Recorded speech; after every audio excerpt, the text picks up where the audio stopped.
시초에 따라서 국민의례를 시작하도록 하겠습니다. 저는 자리에서 일어나서 국회에 대해서 경례해 주시기 바랍니다. 국회대여 경례.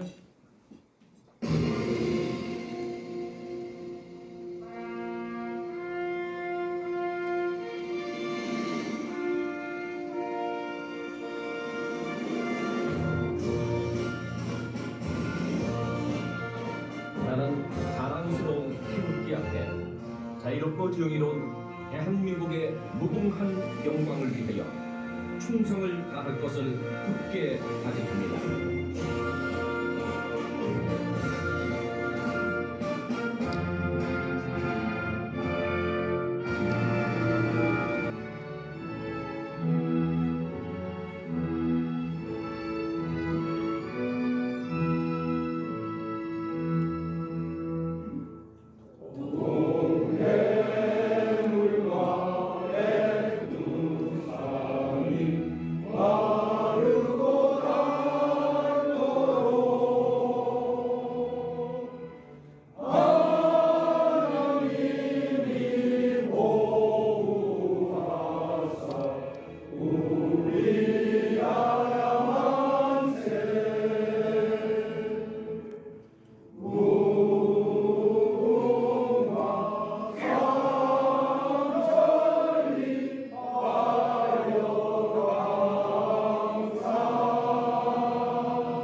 다음은 순국선열과 호국영경 그리고 국가발전 과정에서 순국하신 모든 분들에 대한 묵념이 있겠습니다. 전원 묵념.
앞으로의 운동은 이게 하나가 돼서 힘을 모아서 대한민국을 제대로 발전시키는데 기여해야 된다고 생각을 합니다.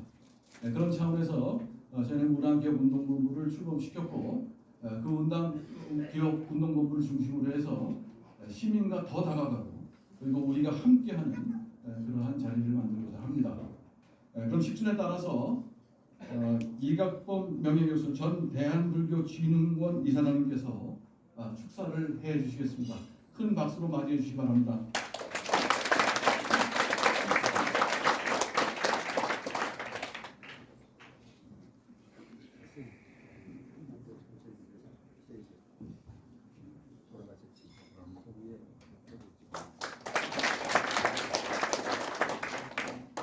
제 축사가 긴 사람이 있나 너무 욕하지 마시고 좀 참을성을 갖고 들어주시기 바랍니다.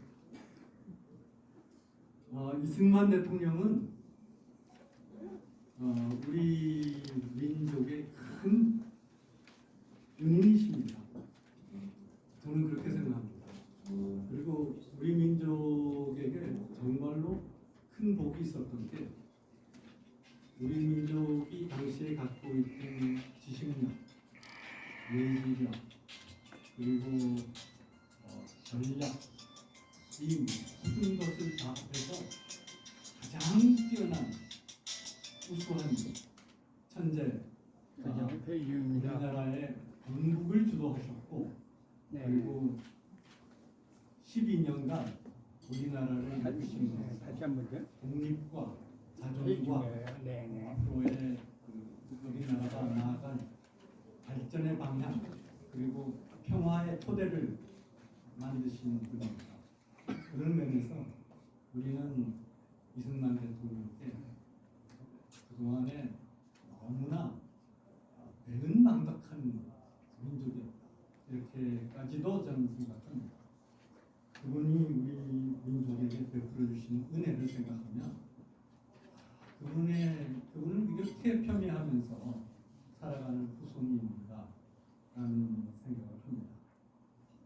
이승만 대통령께서는 우선 우리나라가 민주주의의 길로 가는 것은 틀림이 자유 있는 민주주의냐 아니면 자유 없는 민주주의냐의 길에서 우리 민족은 자유 있는 민주주의의 길을 가야 된다고 하셔서 우리나라가 바로 자유민주공화국을 건립해서 지금까지 살아가셨습니다. 우리 모두로 하여금 1분 1초가 변화하는 이 세상에서 그리고 사실은 꿈 같고 그리고 연극 같은 이 인생에서 무엇이 궁극적인 진리고 무엇이 본연인가를 일깨워주는 수승한 종교의 불교가 그런 세태에 젖어서 어떤 정치적인 싸움에 들어가지 않기를 제가 굉장히 바라면서 오늘 너무 긴 축사 참을성 있게 들어주셔서 감사드립니다. 그 생각입니다. 저는 그 북한의 평안북도에서 출생을 해서 어린 나이지만 거기서 자라다가 왔습니다. 그리고 이제 384를 넘어와서 남한에서 이제 미군정을 경험을 했죠. 그러니까 어린 나이지만 소련군이 모이고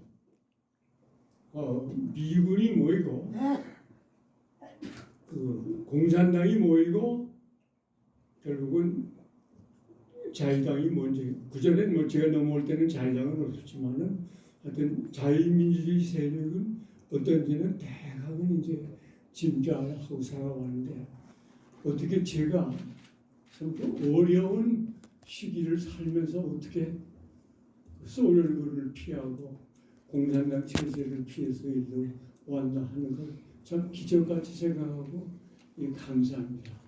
그 한 예로서 이제 여기 오늘 이선복 장군님 불교하고 그 농지개혁 얘기도 말씀을 하시고 남한에서는 농지개혁이라고 하고 근데 이 남한의 학자들이 전부 공산주의 사상의 영향을 받아가지고 북한은 토지개혁이 잘 됐는데 이 남한은 엉망이다. 이 부족하고다. 이런 식으로 쭉 책들에 써왔어요. 하는데 제가 하나만 말씀드리겠습니다. 북한에서 토지개혁을 하는데 25일 만에 합니다. 25일 만에 소련군이 뭐라고 하냐면요. 지주라고 낙인 찍힌 사람들한테 72시간 내에 만 사흘 이내에 이 군을 떠나라 얘기해요. 대대로 내려오던 사람이 어떻게 사흘 안에 다 떠나니까 죽으란 얘기죠. 그러니까 피비 나는 싸움이 일어나는 겁니다. 그게요. 그러니까 하여튼 우리 민족이 그렇게 잔인하지는 않은데 이렇게 잔인해진 게 뭐냐? 그거는 소련군 때문이고 소련군은 원래 나쁘냐? 그것보다 공산주의에 물든 사람들이기 때문에 그렇게 악하다. 저는 그런 생각을 하게 됩니다. 그거 대비해서 이제 대한민국은 어떻게 되냐면요. 제가 참 재미난 게 우리나라의 지주들이 이제 농지개혁도 다 뭐 농토를 대부분 다 잃게 되죠. 그러니까 지주들이 반발도 하고 개중에는 이제 속인 사람이 있습니다. 그래서 지주들이 정치적으로도 세고 언론도 가지고 있고 그래서 이제 이승만 정부에 대해서 저항하려는 그런 생각들도 가지고 있을 때 그때 그 지주들을 그러지 말라. 이건 대세니까 우리가 좋게 받아들이고 넘어가고 하고 다 잃은 사람이 남한의 대지주인 동아일보의 김성수 선생입니다. 이거 상상을 할 수 없어요. 지주들이 농지를 빼앗는 사람한테 덤비는 건데 이렇게 선한 사람들이 있는가 하는 그걸 이제 다시 하나 느꼈고 또 하나 더 이 대한민국이 참 재미난 나라는 그 농림부가 이제 농지개혁을 주도하는데 그 뭐 장관은 잘 아시다시피 조봉암 씨입니다. 조봉암 씨는 원래 공산주의자였지만 하여튼 이승만 대통령이 신뢰해가지고 해봐라 그래서 이제 했는데 그 조봉암 장관은 농지개혁에 그렇게 기여를 못했어요. 왜냐하면 장관을 몇 달밖에 못했습니다. 그래서 근데 이제 가끔 신문 보게 되면 잘못된 글들이 나와요.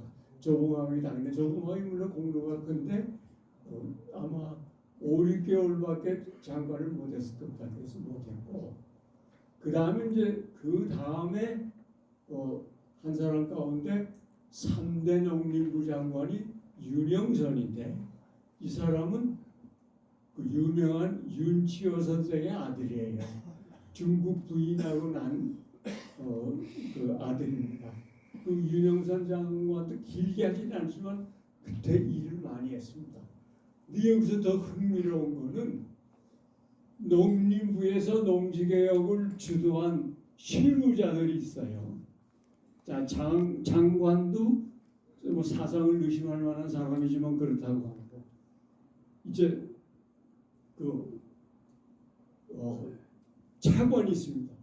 이 차관은요 해방 후 남한 좌익들의 대연합인 민전의 임원이었어요. 그건 진짜 발행이죠.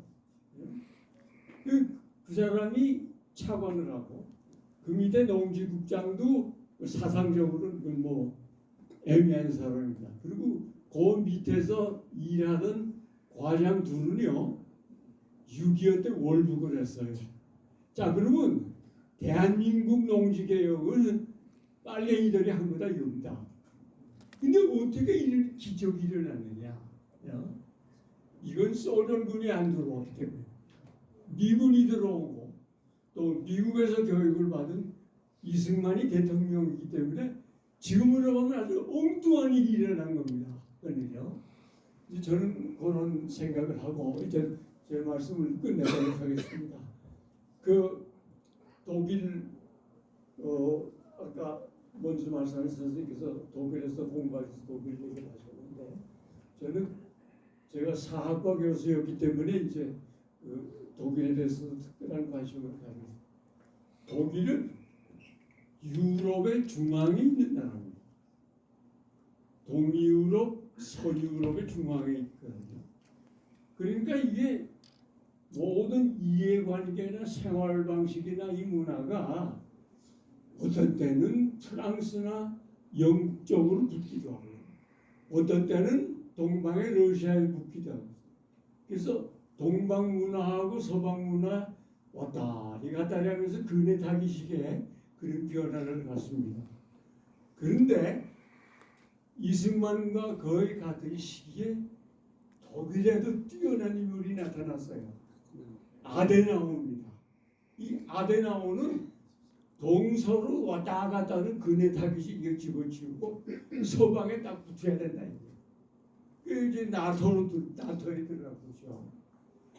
우리 이승만 대통령도 중국의 대륙문명권에 수천 년 붙어있던 한민족의 일부를 해양문명권에 갖다 붙여놓은 겁니다. 그래서 독일하고 우리는 문명사적인 대전환이 일어났기 때문에 생활 방식을 바꿨기 때문에 이런 발전을 본 거라고 생각합니다. 그래서 가만히 생각을 해봤을 때 사람이 어느 땅에 태어나서 살게 되느냐 그것도 참 자기 마음대로 다는 것 아닌데 운명인데 그런 점에서 보면은 우리 대한민국 국민을 축복받은 국민이라고 생각합니다. 하필이면 북한에 쏘는군이 들어가냐고 이제 돌아가신 지 오래된 분인데 미국에서 경제학을 공부하시고 보스턴 근처에 좀 작은 대학에 교수를 하시다 오래전에 돌아가신 최기일이라는 분이 있어요. 최기일이라는 분인데 이분이 나중에 자서전을 썼는데 이제 한국에서 어느 교수가 그걸 내줬습니다. 거기 보면 뭐가 나오냐 그런 얘기가 나와요. 해방이 딱 됐을 때 자기가 살던 평안북도에는 공산주의자가 한 명도 없었다. 소련군이 들어오니까 공산주의자가 생기기 시작한 거예요. 그래서 저는 그저 마지막으로 소련군한테 시달리지 않은 것, 소련군 때문에 잔인해지지 않은 것, 우리 대한민국 국민이 그것만은 감사드린다. 그리고 제 성하지 못한 몸을 가지고 서툰 소리를 드려서 죄송합니다. 감사합니다.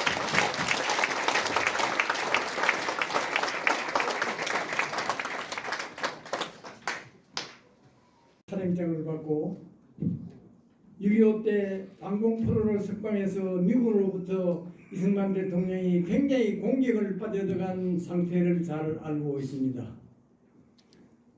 그래서 이승만 대통령이 그런 어려운 가운데서 대한민국을 세우시고 북한의 많은 이 공산주의 책략에도 불구하고 대한민국이 오늘까지 있게 한 대통령이 우리 건국 대통령입니다. 그러나 묘비 앞에 지금 건국 대통령이라는 이름이 없고 초대 대통령이라는 이름만 쓰여 있습니다. 그 묘비가 지금 그 묘비 밑에 파묻혀 있는데 그것을 지금 파 올려야 됩니다. 그것이 우리가 해야 할 일이라고 저는 생각을 합니다.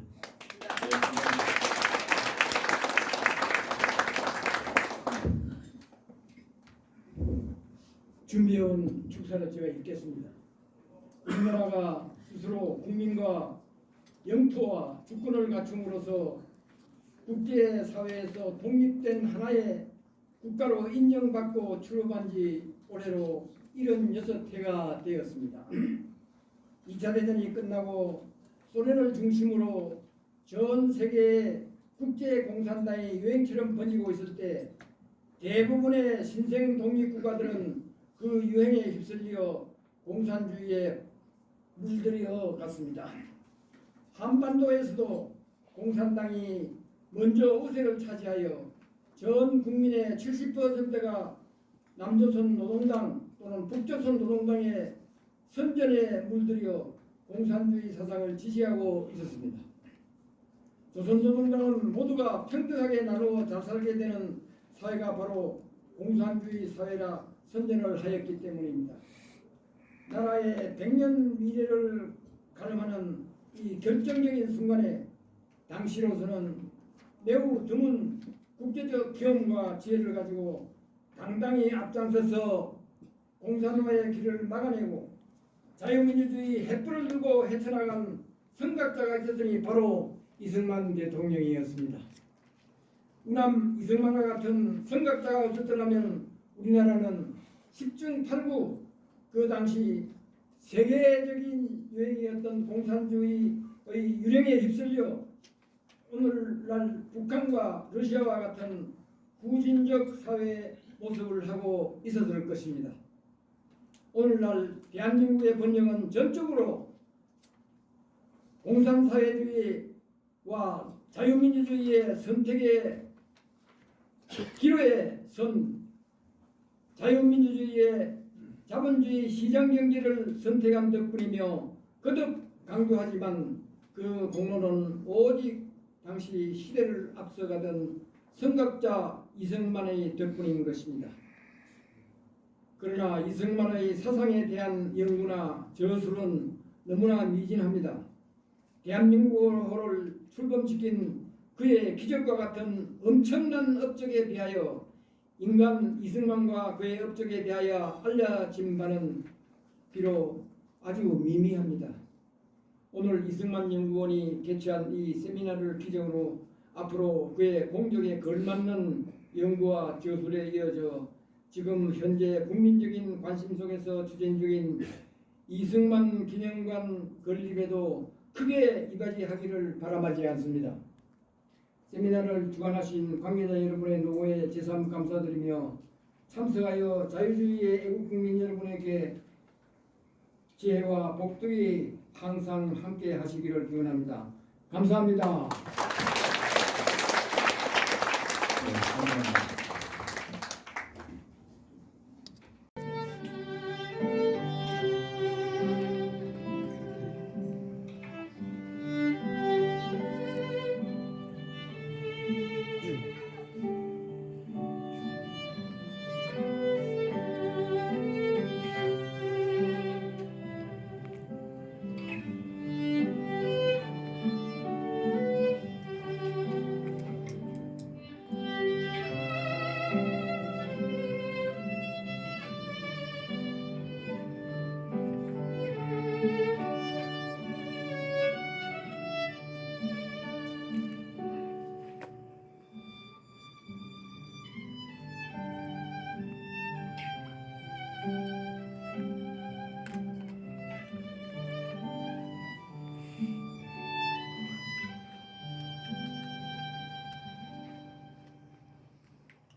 그게 벌써 이제 한 5년 전 일인데요. 그 사건 이후로는 저를 찾는 사람도 없었고 뭐 별로 부르는 데도 없었고 그런데 건국전쟁 뜨고 나니까 여기저기서 많이 불려서 요새 좀 바쁩니다. 김동현 감독께 다시 한번 감사드립니다.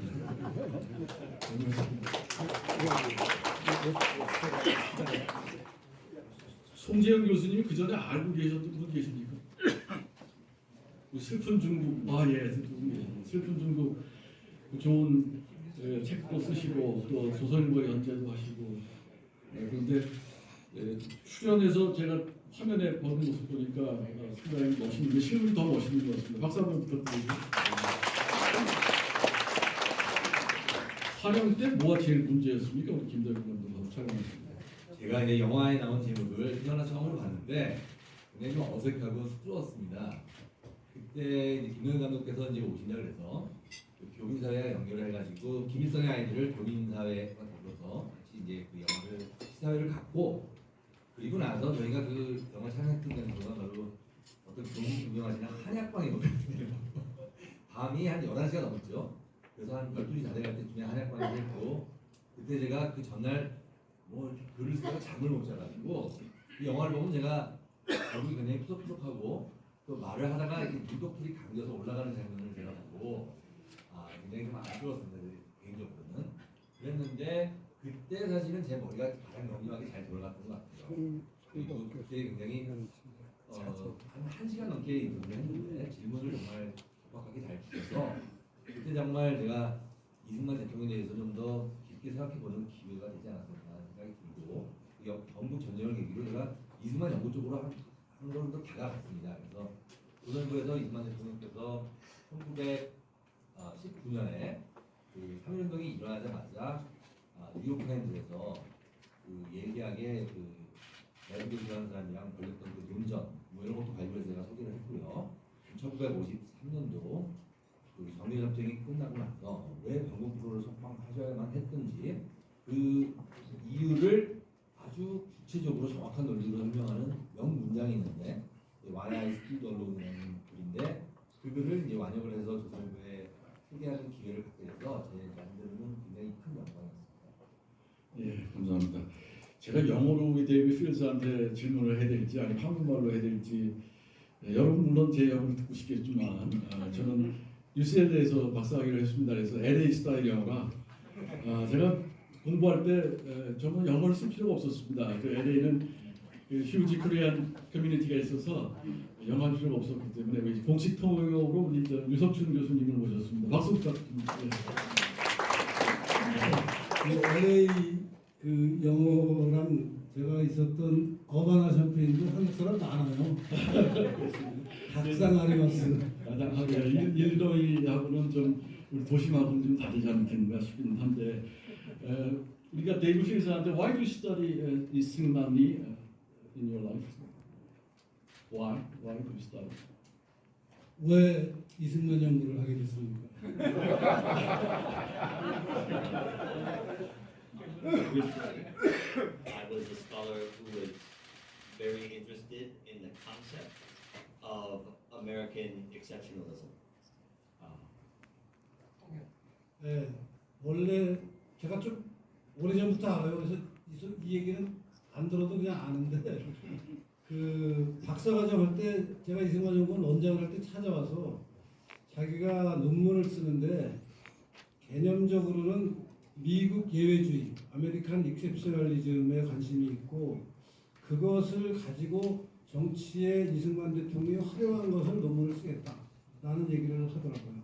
내가 미리 얘기를 다 했는데 얘기하더라고요. And I was especially interested in foreigners who understood the concept of American exceptionalism, and I think Lee Seung-man understood it better than anyone else. 네, 그러니까 이승만이 그 미국 사람들이 굉장히 중요하게 생각하는 아메리칸 익셉셔널리즘, 미국 예외주의를 이해하고 있는 외국인, 몇 안 되는 외국인 중에 한 분이었고 심지어는 미국 사람들보다 더 미국 예외주의가 무엇이고 어떻게 활용할 수 있는지를 알고 있었던 것 같이 보여서 이승만 연구를 하게 됐다고 말하고 있습니다. And he used this concept to the great benefit of the Korean nation. 그래서 이 미국 예외주의라는 개념을 한국을 위해서 활용을 잘한 분이 이승만이라고 생각합니다. When Lee Seung-man was a young man, probably only a few hundred Americans even knew what Korea was. 이승만 대통령이 젊었을 때 미국에서는 심지어 전체 미국 사람 중에 한 200명 정도밖에 이 아메리칸 익셉셔널리즘이라는 개념을 알고 있는, 이해하고 있는 사람이 없었을 때 이승만이 그것을 알게 된 사람 중에 하나라고 얘기하고 있습니다. And by the time he died, there was an alliance between the United States and Korea. This is an amazing change. 네, 그래서 이승만 대통령이 젊어서 그렇게 이제 미국의 예외주의를 알고 활용하려고 노력을 했는데 그가 죽을 때, 그러니까 1965년이 돼서는 미국과 한국이 굉장히 가까운 그 관계로 발전한 것이 그러니까 이승만 대통령의 한평생을 보면은 굉장히 놀라운 변화가 있었다는 것을 주목해야 된다고 얘기하고 있습니다. Thank you very much. 예. 그래서 이제 굉장히 갑자기 더 차가워지는 것 같은 분위기인데요. 네, 더 아니 근데 제가 좀 거들면은 사실은 이승만하고 니카라구아의 대통령 이름이 뭐죠? 몬카라라는 대통령이 있는데 그분하고 비교를 했어요. 박사논문. 그래서 니카라구아와 한국을 비교하는 논문이 데이비드 필드의 위스콘신 대학 역사학과 박사 논문입니다. 아, 예. 근데 그 몬카라 쪽은 제가 잘 몰라서 더 이상 안 물어보고 이승만 대통령 쪽 제가 좀 캐물어서 좀 알고 있습니다. 예, 하여튼 상당히 의외였습니다. 저는 데이비드 필드라고 하는 외 교수가 이승만을 연구하고 우리 학자보다도 더 심도 있는 그런 연구 결과를 냈다는 점에서 상당히 의의가 있고 또 놀라운 일이고요. 더욱 놀라운 일은 좀 건국 전쟁에 출연해서 많은 인기를 You know that you are the famous in the Korea because of his movie. 그래서 상당히 인기를 얻고 있는 상황입니다. 조금 이제 좀 심도 있는 질문으로 들어가세요. 우리 김덕현 감독께서는 이제 우리 이승만과 함께 또 김일성과 아이들을 위한 여러 가지 영화를 통해서 많은 국민들을 다가가고 계신데 제가 이제 우남 기업운동을 출범해서 또 이승만 연구 여러 가지 노력을 하는데 어떤 방향으로 앞으로 노력을 하면 좋을까? 또 어떻게 또 우리 김 감독님하고 협업을 하면 좋을까? 말씀 한번 들어보고 싶어요.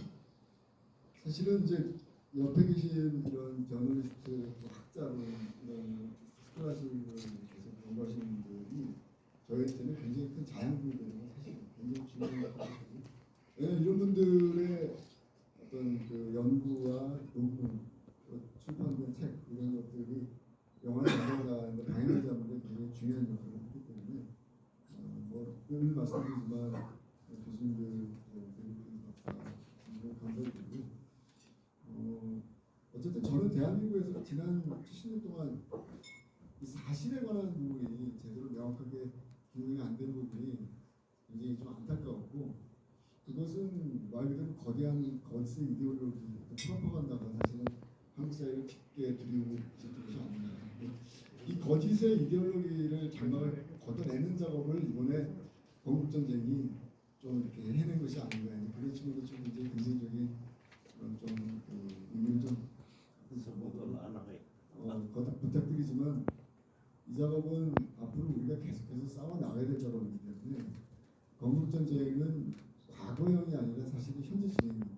미래로 나가야 되는 작업들이고 지금 우리가 해야 될 작업들이 너무나 많죠. 그래서 일단은 영화는 사실은 처음에 출발한 한 감독의 어떤 기획과 아이디어에서 출발을 하지만 그래서 만들어나가는 과정에 있어서는 많은 사람들의 협업이 필요합니다. 그래서 이런 작업들을 좀 대한민국 사회가 지적인 어떤 그런 혼란을 좀 대책화할 수 있도록 나는 연구를 좀 나왔으면 좋겠고요.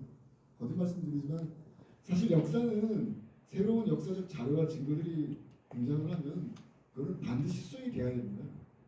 그런 측면에서 역사에 있어 영원한 것은 존재할 수 없다고 저는 확신하고 이승만 대통령에 관해서 지난 70년 동안 너무나 많은 조절된 것 같은 거짓과 왜곡이 있었고 이번에 건국전쟁을 통해서 새로운 사실들이 많이 등장했고 그래서 여러분들이 좀 많이 좀 알려주셨으면 좋겠습니다. 그래서 한 가지 좀 재미난 현상은 이게 이제 보통 영화가 끝나면은 말을 내리면 이제 극장에서 다 말을 내려요. 근데 제가 전에도 말씀드렸지만 저는 이제 배급을 담당하기 때문에 제작도 했지만 영진이 통합전산망이라는 게 있어요. 이게 뭐냐면은 전날에 영화를 몇 명이 봤나라는 게 이제 떠요. 문자 메시지로. 영진이에서 제공하고 있습니다. 매일같이. 근데 지금 건국전쟁이 국기적으로는 다 내렸음에도 불구하고 1명, 2명, 3명 이렇게 지금 계속 지금 문자 메시지가 통합전산망에서 메시지가 오고 있어요. 그래서 너무 신기한 일이라는 생각이 들어서 조사를 해봤더니 참 대단하게도 어떤 노인 어르신께서 극장 주이신데 내 눈에 흙이 들어가기 전까지 건국전쟁을 내리지 마라. 이렇게 지금 말씀하시고 이제 건국전쟁은 계속 진행하고 있는 거예요. 근데 그곳이 강남 한복판입니다, 여러분. 얼마나 박상호 선생님.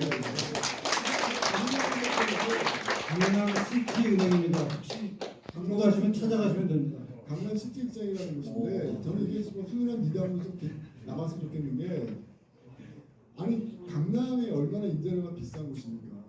거기서 상업 영화, 요즘 젊은 사람들이 좋아하는 영화를 틀면 얼마나 정말 건국전쟁 한두 명 보는 것보다 수백 배, 수천 배의 돈을 벌 수 있는데도 불구하고 내년에 들어가기 전까지 건국전쟁 내지 말아야 그래서 건국전쟁은 공식적으로 막을 내리지 않고 계속 지금 사용이 되고 있습니다. 이런 상황에서 여러분들 김일성의 아이들이라는 작품도 새롭게 지금 극장에 개봉이 됐거든요. 이제 어려운 상황이긴 한데요. 어쨌든 영화를 통해서 지금 대중들을 설득하고 대중문화로서 지금 장벽된 역사를 바로잡는 작업은 사실 그 어떤 것보다도 중요한 역할을 하고 있다고 좀 확신하기 때문에 여러분들이 지속적으로 좀 응원해 주셨으면 감사하겠습니다. 강남시 택장 잊지 마시고요. 감사합니다. 네, 박수 부탁드립니다. 우리 유석춘 교수님께 김동현 감독님 말씀 들으면 이렇게 거짓이 판치는 그런 세상에 진실을 얘기하는 목소리가 퍼지고 있다. 근데 이 전전임 이승만 연구원 원장님이신데 뭐 하셨어요? 거짓과 써도가 감옥에 갈 뻔했습니다. 이 양반은 사기극입니다 지금. 그러니까 거짓이 지금 이승만 대통령만 지금 벌어지고 있는 게 아니고요. 박정희에게 거짓이 판을 치고 있고 일제 시대에 관해서도 거짓이 판을 치고 있고 대한민국 현대사는 완전히 새로 바꿔야 됩니다. 이것이 뭐 우연히 이렇게 된 게 아니고요. 저쪽 사람들이 죽어라고 바꾸는 겁니다. 거짓을. 우리가 싸워서 바꿔나가지 않는 이상 절대 못 깹니다. 감옥 갈 준비하십시오.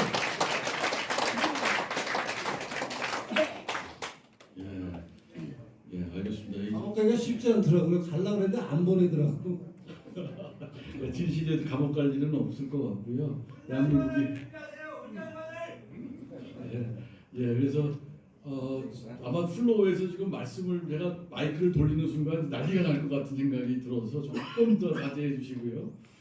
우리 송지현 교수님은 이제 해외에서 이렇게 학생들을 가르치고 있는데 또 아시아에 대한 하버드 나오시고 하버드 우리 이승만 대통령은 석사밖에 못하셨지만 하버드에서 석사를 하신 분이시고 그리고 중국과 동아시아 역사에 대해서 아주 심도 있는 연구를 하셨는데 왜 한국 사회가 이런 문화에 젖어 있을까? 또 학계가 왜 이럴까 하는 생각을 한번 외부에 계시니까 먼저 얘기해 주시기 바랍니다. 제가 이제 외국 나가서 지가 한 25년 되는데요. 한 10년 전쯤에 서울에 들어와가지고 이제 고등학교 친구들을 만났습니다. 그랬더니 그 친구들이 헬조선이란 말을 하더라고요. 그래서 저는 그냥 직관적으로 북한 얘기하는 거냐 그랬어요. 막 웃으면서 어떻게 북한이 헬조선이냐 여기가 지금 헬조선이냐 그래서 제가 언쟁을 벌였습니다. 어떻게 남한이 헬조선이냐. 대한민국의 헬조선이면 전 세계가 헬이란 말 아닙니까? 또 상식적으로 생각을 해라. 그랬더니 잘 반박을 못하더라고요. 친구들이. 그러니까 이제 현실적인 불만을 그런 레토릭으로 막 풀어낸다고 저는 생각을 하고 그런데 이승만 대통령이 우리한테 주는 선물이 뭔지를 저는 곰곰이 생각해보고 있습니다.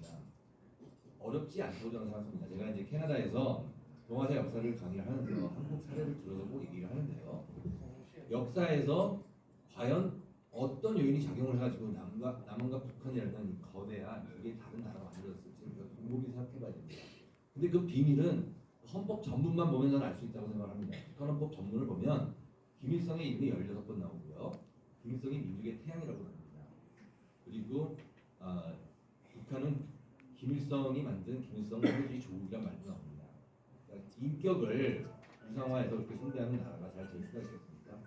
반면 1948년에 만들어진 우리나라 대헌헌법 전문을 보면 보편적인 인류의 공동의 가치를 그대로 설명하고 있습니다. 그 가치는 자유, 민주, 그리고 인권, 법치 이런 건데 1948년 대한민국이 만들어질 때부터 우리가 선양했던 이념이 보편적이기 때문에 저는 대한민국이 오늘날 대한민국이 됐다고 굳게 믿고 있습니다.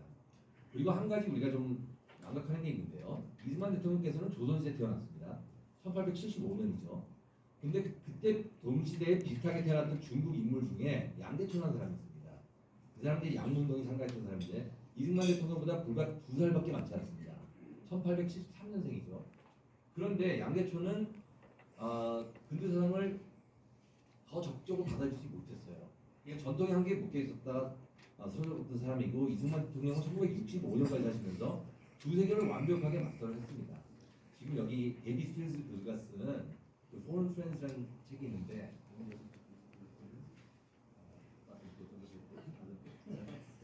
제가 이제 이 책을 읽고 굉장히 감동을 받았는데 이 책을 보면 이승만 대통령께서는 감옥에 있었을 때 인류 보편주의를 깨달았습니다.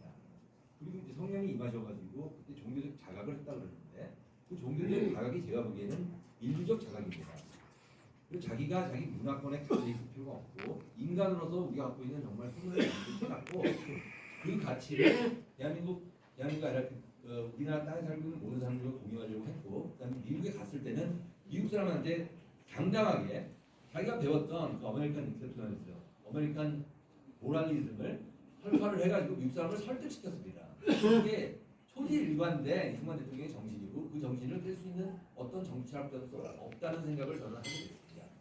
그래서 제가 지금 다른 한 분 제가 존경하는 법학자랑 둘이서 이승만 대통령이 영어로 여러 언론에 기고하셨던 글들을 모아서 지금 번역을 해서 지금 내려고 하고 있고 책 제목은 감정적으로 문항 덕분이라고 만들었는데요. 영화 내용을 만들어서 영어를 굉장히 좋아하고 잘하고 열심히 공부한 사건 때문에 그게 벌써 이제 한 5년 전 일인데요.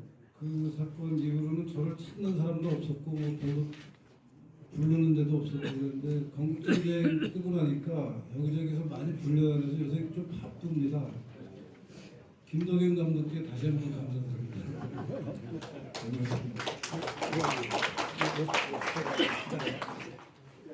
송재영 교수님이 그 전에 알고 계셨던 분 계십니까? 그 슬픈 중국, 예, 슬픈 중국 좋은 책도 쓰시고 또 조선일보에 연재도 하시고 그런데 출연해서 제가 화면에 보는 모습 보니까 상당히 멋있는데 실물이 더 멋있는 것 같습니다. 박수 한번 부탁드립니다. 촬영 때 뭐가 제일 문제였습니까? 우리 김동현 감독하고 촬영하셨는데. 제가 이제 영화에 나온 제목을 태어나 처음으로 봤는데 굉장히 좀 어색하고 쑥스러웠습니다. 그때 이제 김동현 감독께서 이제 오신다 그래서 그 교민사회와 연결을 해가지고 김일성의 아이들을 교민사회와 더불어서 같이 이제 그 영화를 시사회를 갖고 그리고 나서 저희가 그 영화 촬영했던 장소가 바로 어떤 유명하시는 한약방에 모였는데요. 밤이 한 11시가 넘었죠. 그래서 한 12시 다 돼갈 때쯤에 한약방에 있고 그때 제가 그 전날 뭐 이렇게 글을 쓰다가 잠을 못 자가지고 이 영화를 보면 제가 얼굴이 굉장히 푸석푸석하고 또 말을 하다가 이렇게 눈꺼풀이 감겨서 올라가는 장면을 제가 보고 굉장히 좀 아쉬웠습니다. 개인적으로는 그랬는데 그때 사실은 제 머리가 가장 명료하게 잘 돌아갔던 것 같아요. 그리고 그때 굉장히 한 1시간 넘게 인터뷰를 했는데 질문을 정말 적확하게 잘 주셔서 그때 정말 제가 이승만 대통령에 대해서 좀 더 깊게 생각해보는 기회가 되지 않았었나 생각이 들고 건국 전쟁을 계기로 제가 이승만 정부 쪽으로 한 걸음 더 다가갔습니다. 그래서 조선일보에서 이승만 대통령께서 1919년에 그 3.1운동이 일어나자마자 뉴욕타임즈에서 그 예리하게 그 대한민국이라는 사람이랑 벌였던 그 논전 뭐 이런 것도 발표해서 제가 소개를 했고요. 1953년도 그 정리전쟁이 끝나고 나서 왜 광복부를 석방하셔야만 했던지 그 이유를 아주 구체적으로 정확한 논리로 설명하는 명문장이 있는데 Why I Stood Alone이라는 글인데 그 글을 이제 완역을 해서 조선일보에 소개하는 기회를 갖게 돼서 제 나름대로는 굉장히 큰 영광이었습니다. 예, 감사합니다.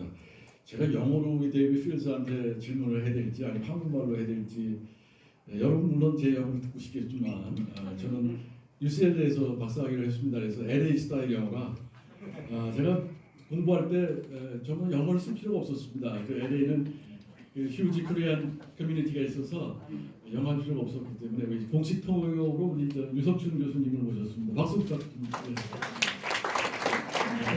LA 그 영어랑 제가 있었던 어바나 샴페인도 한국 사람 많아요.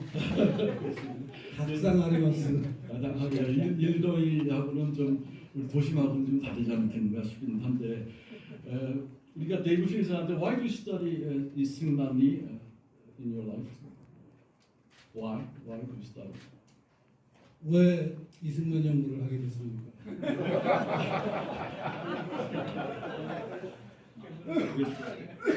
I was a scholar who was very interested in the concept of American exceptionalism. 네, 원래 제가 좀 오래전부터 알아요. 그래서 이 얘기는 안 들어도 그냥 아는데 그 박사과정 할 때 제가 이승만 연구원 원장을 할 때 찾아와서 자기가 논문을 쓰는데 개념적으로는 미국 예외주의, 아메리칸 익셉셔널리즘에 관심이 있고 그것을 가지고 정치에 이승만 대통령이 활용한 것을 논문을 쓰겠다라는 얘기를 하더라고요. 내가 미리 얘기를 다 했는데 얘기하더라고요. And I was especially interested in foreigners who understood the concept of American exceptionalism, and I think Lee Seung-man understood it better than anyone else. 네, 그러니까 이승만이 그 미국 사람들이 굉장히 중요하게 생각하는 아메리칸 익셉셔널리즘, 미국 예외주의를 이해하고 있는 외국인, 몇 안 되는 외국인 중에 한 분이었고 심지어는 미국 사람들보다 더 미국 예외주의가 무엇이고 어떻게 활용할 수 있는지를 알고 있었던 것 같이 보여서 이승만 연구를 하게 됐다고 말하고 있습니다. And he used this concept to the great benefit of the Korean nation. 그래서 이 미국 예외주의라는 개념을 한국을 위해서 활용을 잘한 분이 이승만이라고 생각합니다. When Lee Seung-man was a young man, probably only a few hundred Americans even knew what Korea was. 이승만 대통령이 젊었을 때 미국에서는 심지어 전체 미국 사람 중에 한 200명 정도밖에 이 아메리칸 익셉셔널리즘이라는 개념을 알고 있는, 이해하고 있는 사람이 없었을 때 이승만이 그것을 알게 된 사람 중에 하나라고 얘기하고 있습니다. And by the time he died, there was an alliance between the United States and Korea. This is an amazing change. 네, 그래서 이승만 대통령이 젊어서 그렇게 이제 미국의 예외주의를 알고 활용하려고 노력을 했는데 그가 죽을 때, 그러니까 1965년이 돼서는 미국과 한국이 굉장히 가까운 그 관계로 발전한 것이 그러니까 이승만 대통령의 한평생을 보면은 굉장히 놀라운 변화가 있었다는 것을 주목해야 된다고 얘기하고 있습니다. Thank you very much. 예, 그래서 이제 굉장히 갑자기 더 차가워지는 것 같은 분위기인데요. 네, 더 아니 근데 제가 좀 거들면은 사실은 이승만하고 니카라구아의 대통령 이름이 뭐죠? 몬카라라는 대통령이 있는데 그분하고 비교를 했어요. 원래 박사논문. 그래서 니카라구아와 한국을 비교하는 논문이 데이비드 필드의 위스콘신 대학 역사학과 박사논문입니다. 아, 예. 근데 그 몬카라 쪽은 제가 잘 몰라서 더 이상 안 물어보고 이승만 대통령이 제가 좀 캐물어서 좀 알고 있습니다. 예, 하여튼 상당히 의외였습니다. 저는 데이비 필드라고 하는 외 교수가 이승만을 연구하고 우리 학자보다도 더 심도 있는 그런 연구 결과를 냈다는 점에서 상당히 의의가 있고 또 놀라운 일이고요. 더 놀라운 일은 또 건국전쟁에 출연해서 많은 인기를 You know that you are the famous in the Korea because of his movie. 그래서 상당히 인기를 얻고 있는 상황입니다. 조금 이제 좀 심도 있는 질문으로 들어가세요. 우리 김동현 감독께서는 이제 이승만과 함께 또 김일성과 아이들을 위한 여러 가지 영화를 통해서 많은 국민들을 다가오고 계신데 저희가 이제 우남 기업운동을 출범해서 또 이승만 연구원 여러 가지 노력을 하고 있는데 어떤 방향으로 앞으로 노력을 하면 좋을까? 또 어떻게 또 우리 김 감독님하고 협업을 하면 좋을까? 말씀 한번 들어보고 싶어요. 사실은 이제 옆에 계신 이런 저널리스트, 학자분, 이런 스콜라십을 계속 연구하시는 분들이 저희한테는 굉장히 큰 자양분이 되는 건 사실 굉장히 중요한 것이고, 왜냐하면 이런 분들의 어떤 그 연구와 논문, 출판된 책 이런 것들이 영화를 만든다는 방향을 잡는 데 굉장히 중요한 역할을 하기 때문에 늘 말씀드리지만 교수님들, 박사 감사드리고 대한민국에서 지난 70년 동안 이 사실에 관한 부분이 제대로 명확하게 규명이 안 된 부분이 굉장히 좀 안타까웠고, 그것은 말 그대로 거대한 거짓 이데올로기, 프로파간다가 사실은 한국 사회를 깊게 들이고 있었던 것이 아닌가. 이 거짓의 이데올로기를 장막을 걷어내는 작업을 이번에 건국전쟁이 좀 이렇게 해낸 것이 아닌가. 그런 측면도 좀 이제 긍정적인 좀 의미를 좀 거듭 부탁드리지만, 이 작업은 앞으로 우리가 계속해서 싸워 나가야 될 작업이기 때문에 건국전쟁은 과거형이 아니라 사실은 현재 진행입니다. 미래로 나가야 되는 작업들이고 지금 우리가 해야 될 작업들이 너무나 많죠. 그래서 일단은 영화는 사실은 처음에 출발한 한 감독의 어떤 기획과 아이디어에서 출발을 하지만 그것을 만들어나가는 과정에 있어서는 많은 사람들의 협업이 필요합니다. 그래서 이런 작업들을 좀 대한민국 사회가 지적인 어떤 그런 혼란을 좀 대책화할 수 있도록 많은 연구를 좀 나왔으면 좋겠고요. 거듭 말씀드리지만 사실 역사는 새로운 역사적 자료와 증거들이 등장을 하면 그거는 반드시 수정이 돼야 됩니다. 그런 측면에서 역사에 있어 영원한 것은 존재할 수 없다고 저는 확신하거든요. 이승만 대통령에 관해서 지난 70년 동안 너무나 많은 조여들린 것 같은 거짓과 왜곡이 있었고, 이번에 건국전쟁을 통해서 새로운 사실들이 많이 등장했고, 그래서 여러분들이 좀 많이 좀 알려주셨으면 좋겠습니다. 그래서 한 가지 좀 재미난 현상은, 이게 이제 보통 영화가 끝나면은 말을 내리면 이제 극장에서 다 말을 내려요. 근데 제가 전에도 말씀드렸지만 저는 이제 배급을 담당하기 때문에 제작도 했지만 영진이 통합전산망이라는 게 있어요. 이게 뭐냐면은 전날에 영화를 몇 명이 봤나라는 게 이제 떠요. 문자를 쓰고 영진이에서 제공하고 있습니다. 매일같이. 근데 지금 건국전쟁이 국기적으로는 다 내렸음에도 불구하고 1명, 2명, 3명 이렇게 지금 계속 지금 문자를 쓰고 그 통합전산망에서 메시지가 오고 있어요. 그래서 너무 신기한 일이라는 생각이 들어서 조사를 해봤더니 참 대단하게도 어떤 노인 어르신께서 극장 중이신데 내 눈에 흙이 들어가기 전까지 건국전쟁을 내리지 마라. 이렇게 지금 말씀하시고 이제 건국전쟁은 계속 행해오고 있는 거예요. 근데 그곳이 강남 한복판입니다, 여러분. 얼마나 박상호 선생님. 강남 시티 은행입니다. 혹시 강남 가시면 찾아가시면 됩니다. 강남 시티 입장이라는 곳인데 저는 이게 좀 훈훈한 미담으로 좀 남았으면 좋겠는 게, 아니 강남이 얼마나 임대료가 비싼 곳입니까?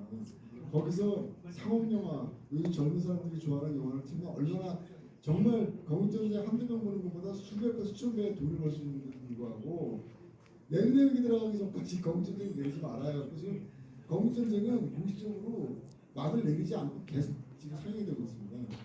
이런 상황에서 여러분들이 많은 중립성의 아이들의 작품도 새롭게 지금 극장에 개봉이 됐거든요. 이제 어려운 상황이긴 한데요. 어쨌든 영화를 통해서 지금 대중들을 설득하고 대중문화로서 지금 장벽된 역사를 바로잡는 작업은 사실 그 어떤 것보다도 중요한 역할을 하고 있다고 좀 확신하기 때문에 여러분들이 지속적으로 좀 응원해 주셨으면 감사하겠습니다. 강남 시티 입장 잊지 마시고요. 감사합니다. 네, 박수 부탁드립니다. 유석춘 교수님께 김동현 감독님 말씀 들으면 이렇게 거짓이 판치는 그런 세상에 진실을 얘기하는 목소리가 퍼지고 있다. 근데 이 전전임 이승만 연구원 원장님이신데 뭐 하셨어요? 거짓과 써더가 감옥에 갈 뻔했습니다. 그냥 모두 사기극입니다 지금. 그러니까 거짓이 지금 이승만 대통령만 지금 벌어지고 있는 게 아니고요. 박정희에 대해 거짓이 판을 치고 있고 일제 시대에 관해서도 거짓이 판을 치고 있고 대한민국 현대사는 완전히 새로 바꿔야 됩니다. 이것이 뭐 우연히 이렇게 된 게 아니고요. 저쪽 사람들이 죽어라고 바꾸는 겁니다. 거짓을. 우리가 싸워서 바꿔나가지 않는 이상 절대 못 깹니다. 감옥 갈 준비하십시오.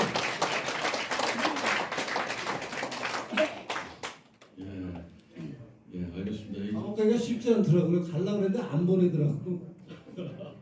진실에 감옥 갈 일은 없을 것 같고요. 대한민국이 그래서 아마 플로어에서 지금 말씀을 내가 마이크를 돌리는 순간 난리가 날 것 같은 생각이 들어서 조금 더 자제해 주시고요. 우리 송지현 교수님은 이제 해외에서 이렇게 학생들을 가르치고 있는데 또 아시아에 대한 하버드 나오시고 하버드 우리 이승만 대통령 석사밖에 못하셨지만 하버드에서 석사를 하신 분이시고 그리고 중국과 동아시아 역사에 대해서 아주 심도 있는 연구를 하셨는데 왜 한국 사회가 이런 문화에 젖어 있을까? 또 학계가 왜 이럴까 하는 생각을 한번 외국에 계시니까 이제 얘기해 주시기 바랍니다. 제가 이제 외국 나가서 지가 한 25년 되는데요. 한 10년 전쯤에 서울에 들어와가지고 제 고등학교 친구들을 만났습니다. 그랬더니 그 친구들이 헬조선이란 말을 하더라고요. 그래서 저는 그냥 직관적으로 북한 얘기하는 거냐 그랬어요. 막 웃으면서 어떻게 북한 헬조선이야? 여기가 지금 헬조선이야. 그래서 제가 언쟁을 벌였습니다. 어떻게 남한이 헬조선이냐? 대한민국의 헬조선이면 전 세계가 헬이란 말 아니겠느냐? 또 상식적으로 생각을 해라. 그랬더니 잘 반박을 못하더라고요. 그 친구들이. 그러니까 이제 현실적인 불만을 그런 레토릭으로 막 풀어낸다고 저는 생각을 하고, 그런데 이승만 대통령이 우리한테 준 선물이 뭔지를 저는 곰곰이 생각해보고 있습니다. 어렵지 않다고 저는 생각합니다. 제가 이제 캐나다에서 동아시아 역사를 강의를 하면서 한국 사례를 들어서 꼭 얘기를 하는데요. 역사에서 과연 어떤 요인이 작용을 해가지고 남한과 북한이라는 이 거대한 이게 다른 나라가 만들어졌을지 우리가 곰곰이 생각해봐야 됩니다. 근데 그 비밀은 헌법 전문만 보면 저는 알 수 있다고 생각합니다. 북한 헌법 전문을 보면 김일성의 이름이 16번 나오고요. 김일성이 민족의 태양이라고 합니다.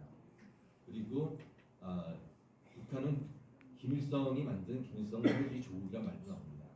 그러니까 인격을 우상화해서 이렇게 숭배하는 나라가 잘 될 수가 있겠습니까?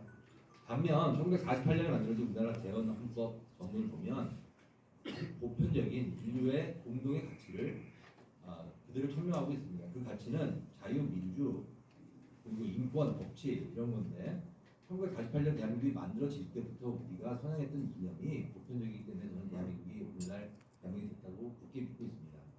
그리고 한 가지 우리가 좀 망각하는 게 있는데요. 이승만 대통령께서는 조선시대에 태어났습니다. 1875년이죠. 근데 그때 동시대에 비슷하게 태어났던 중국 인물 중에 양대천이라는 사람이 있습니다. 그 사람들이 양문동이 참가했던 사람인데 이승만 대통령보다 불과 2살밖에 많지 않습니다. 1873년생이죠. 그런데 양대천은 근대사상을 더 적극적으로 받아주지 못했어요.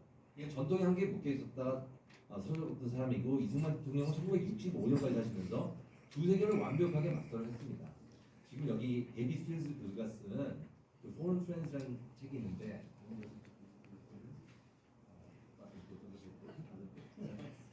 제가 이제 이 책을 읽고 굉장히 감동을 받았는데 이 책을 보면 이승만 대통령께서는 감옥에 있었을 때 인류 보편주의를 깨달았습니다.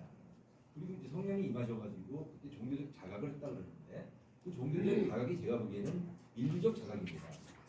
그리고 자기가 자기 문화권에 갇혀 있을 필요가 없고 인간으로서 우리가 갖고 있는 정말 소중한 가치를 갖고 그 가치를 대한민국 아니라 우리나라 땅에 살고 있는 모든 사람들과 공유하려고 했고 그다음에 미국에 갔을 때는 미국 사람한테 당당하게 자기가 배웠던 그 어메리칸 인텔렉tualism, 어메리칸 모랄리즘을 설파를 해가지고 미국 사람을 설득시켰습니다. 이게 초지일관된 이승만 대통령의 정신이고 그 정신을 깰 수 있는 어떤 정치학자도 없다는 생각을 저는 하게 됐습니다. 그래서 제가 지금 다른 한 분 제가 존경하는 박박자랑 둘이서 이승만 대통령이 영어로 여러 언론에 기고하셨던 글들을 모아서 번역을 해서 지금 내려고 하고 있고 책 제목은 감정적으로 유남 덕분이라고 만들었는데요. 영화 디아고를 만들어서 영어를 굉장히 좋아하고 잘하고 열심히 공부하는 저희 이승만 연구원에서 내년에 큰 국제 학술 회의를 할 겁니다. 그래서 굉장히 큰 규모일 거고요. 이 대한민국 역사박물관하고 협업해서 거기서 예산을 뭐 얼마 있습니다만은 그거에다가 한 몇 배를 해서 제가 큰 행사를 하려고 하는데 어떻게 하면 잘 성공리에 그런 국제 컨퍼런스를 마칠 수 있을까에 대한 방법 두 가지 한번 여쭙겠습니다. Please introduce please introduce your book, your PhD dissertation, Foreign Friends, briefly. Secondly, he is wondering how he is about to have an international conference next year, and he wonders how can it be successful. Are there any special method, special technique to get more attention to be successful? Okay. To introduce my book, first I need to thank my very good friend 유석준 교수님. 제 책에 대해서 얘기하려면 이석준 교수님. 네, 제 책을 소개하는데 유석준 교수에게 감사해야 된답니다. 저 이유를 저는 아는데 아마 말할 겁니다 지금. The reason is, when I first arrived at the 이승만 연구원 under the previous director, they were not very willing to share materials with me. 이유는 처음에 데이비드 필드가 박사과정할 때 연세대 이승만 연구원을 찾아왔었어요. 근데 그때 디렉터 원장을 하시던 분이 별로 그렇게 협조적이지 않으셨었는데, But when Yoo Seok-chun became the director of the 이승만 연구원, he supported my work very strongly and gave me access to materials. And without those materials, I could not write the book Foreign Friends. 그러니까 제가 원장을 할 때 이제 또 찾아왔는데, 그때는 제가 원장이라 데이빗을 만나고 얘기를, 지금 아까 얘기한 그 익셉셔널리즘 어쩌라는 그 얘기를 쭉 듣고, 그러면은 너 연구를 좀 제대로 해라, 그리고 대신 내가 온갖 자료를 다 네가 볼 수 있게 해주겠다 해서 자료를 제가 다 열람해서 논문을 쓰는데 아마 큰 도움이 됐을 겁니다. 그래서 저한테 고마워하고 있습니다. The book Foreign Friends is actually quite a sad story because Lee Seung-man was very successful at getting Americans interested in Korea, but he did not get what he wanted. 그러니까 그 포린 프렌즈라는 책은 기본적으로 좀 슬픈 책인데, 왜냐하면은 이승만 대통령이 미국으로부터 원하는 것을 얻어냈는데 그것을 지키지는 못한 것 때문에 슬픈 얘기가 된다고 얘기하고 있습니다. He wanted the independence of Korea, and instead he received the division of Korea. 한국의 독립을 원했는데 한국의 분단을 얻어냈습니다. In the United States, we have a myth that we like to tell ourselves that no one knew anything about Korea before 1945. 미국에서는 1945년 이전에는 미국 사람 중에 한국을 아는 사람이 없었다고 해도 틀린 말이 아닙니다. Actually, thanks to Lee Seung-man, many Americans knew about Korea, and they pressured the U.S. government to do something. But what the U.S. government did was suggest the division of Korea instead of recognizing the Korean Provisional Government. 아무도 모를 때 이승만 대통령 때문에 미국 사람들이 한국을 알게 됐고, 그래서 알게 된 한국에 대해서 미국 사람들이 이승만이 원하던 독립을 해준 게 아니라 분단을 만들어줘서 슬픈 얘기라는 걸로 가는 것 같습니다. And for this reason, Lee Seung-man considered his time in the United States mostly a failure because he was so sad and disappointed with the outcome. That is not what he hoped for. 그래서 데이빗은 이승만 대통령이 미국에서 보냈던 그 수많은 노력과 시간이 결국은 그가 마지막에 가서 그가 원하는 것을 얻지 못했기 때문에 실패한 것이 아니냐 하는 것으로 보고 있다고 얘기하고 있습니다. So that's my answer to the first question. 첫 번째 질문에 대해서는 지금까지 얘기한 것으로 정리하고요. The second question is, I think, to make an international conference successful, Kongguk Cheonseng should be released on Netflix. 그러니까 내년에 학술회의가 성공하려면 건국전쟁 영화가 넷플릭스에 올라가야 된다고 얘기하고 있습니다. 아니 갑자기 김 감독님한테 넷플릭스하고 협의 중이십니까 혹시? 예. 많은 분들이 잘 모르고 계신데요. 넷플릭스는 굉장히 미국에서 작용화되어 있는 아, 예. 그래서 사실 이제 제가 전작인 김일성의 아이들이라는 작품이 있어요. 지금 이제 극장에서 하고 있는데 그 영화는 정말 제가 넷플릭스에 상영하고 싶어서 왜냐면 보편적 인권을 다룬 북한 인권을 다룬 거기 때문에 어떤 특정한 지금 이승만 대통령 영화처럼 논란이 있을 수가 없거든요. 인간이라면 당연히 누구나 다 그런 부분에 대해서 같이 공감할 수 있는 역사적 소재였고 근데 그거를 정말 진짜 애를 썼어요. 심지어는 미국에 있는 헐리우드의 에이전시를 계약을 해서 넷플릭스와 계약을 했거든요. 그래도 거부했어요. 그러니까 무려 한 두세 차례의 아주 오피셜한 저희들의 제안을 거절했습니다. 저는 넷플릭스 안 봅니다. 그래서 굉장히 여러분들이 그 부분들은 좀 잘 아셔야 될 것 같고 넷플릭스에서 사용되고 있는 리스트를 잘 보세요. 특히 다큐멘터리고 한 세 가지, 네 가지의 카테고리로 정리해서 간단히 얘기해요. 첫 번째 세월호, 두 번째 광주, 세 번째 노무현 이런 큰 카테고리 안에서 대부분의 영화가 지금 표현되고 있습니다. 그 이외의 영화들 보시면 없죠. 그게 우리의 현실입니다. 그렇기 때문에 지금 말씀하신 것처럼 좀 안타깝긴 하지만 어쨌든 그렇다고 해서 포기할 수는 없고요. 어쨌든 다른 좋은 플랫폼들이 있기 때문에 많이 구체적으로 알릴 계획이고 올해 11월에 이제 리버티 영화제라고 제가 한 4년 동안 공원들에서 지금 진행하고 있는 영화제가 있는데 지금 한 9분 능선을 넘은 것 같아요. 맨하탄에서 개최가 될 것 같습니다. 그래서 계속적으로 미국 사회의 주류에 좀 도전하는 그런 시도를 좀 해보려고 합니다. 예.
Thank you.